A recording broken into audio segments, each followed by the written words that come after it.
The Smart Set Anthology, the editor's own retained copy of the correspondence involved in setting up this publication. I'm Adam Douglas from Peter Harrington, and I'd like to show you this unique item retained by the editor Groff Conklin, who was at the time the assistant manager of Doubleday's bookshop in New York. And the Smart Set Anthology was eventually published in this neat volume here. But what Conklin has done here is kept a file with his name on it on the binding, and he has filed every single piece of correspondence relating to it. The Smart Set ran from 1900 to 1930, and as its name suggests, it published smart fiction by the bright young things of the day, including Scott Fitzgerald, and it really became associated with that kind of generation leading into the Jazz Age. And Groff Conklin, as a young man, his bookplate is here just inside the board there, we can see it. He got the idea of republishing all of it, so he had to write to everybody involved in it, and he's kept all the letters related to it.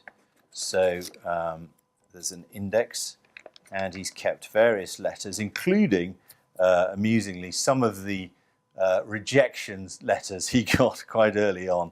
So the Modern Library decided not to publish it. And so it begins rather dispiritingly with rejection letters, but then later in the file we've got more people replying and saying that they will allow him to republish their works, some of which were juvenilia of various writers. There's all sorts of envelopes, retained correspondence, and various printed proofs of the Smart Set Anthology. Probably, as I said, the most notable writer is Scott Fitzgerald, and we see here a couple of letters are included here. This first one is dated February the 22nd, 1929. Rather scruffy reply.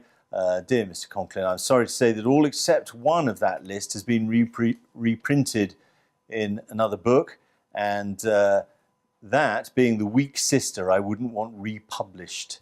If you care to use any of the others, and he suggests 3 titles, Benediction, Mayday, or The Diamond as Big as a Ritz, and gives his permission for those to be published. And Conklin chose Benediction, which later appeared in Flappers and Philosophers.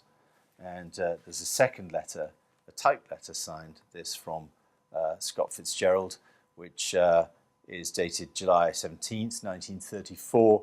And he's giving his permission there after the deal has been set up to use Benediction. And he asks for a letter to say that it's only for use in an anthology, the print run of which should not be more than 50,000 copies. As he says, such a figure is pure imagination in these times. Nevertheless, I've got to cover myself. So it's a fascinating archive of this periodical. Some of the other letters are, and the other contributors are Dashiell Hammett, Thornton Wilder, Ben Hecht, Christopher Morley, Ezra Pound, all of the bright young writers of this era writing to Groff Conklin, either agreeing or not agreeing to take part in the anthology. Groff Conklin himself went on to do several more anthologies, but they were chiefly science fiction rather than literary. But this is a wonderful and unique archive. It's together with a copy of the first printing of the anthology itself.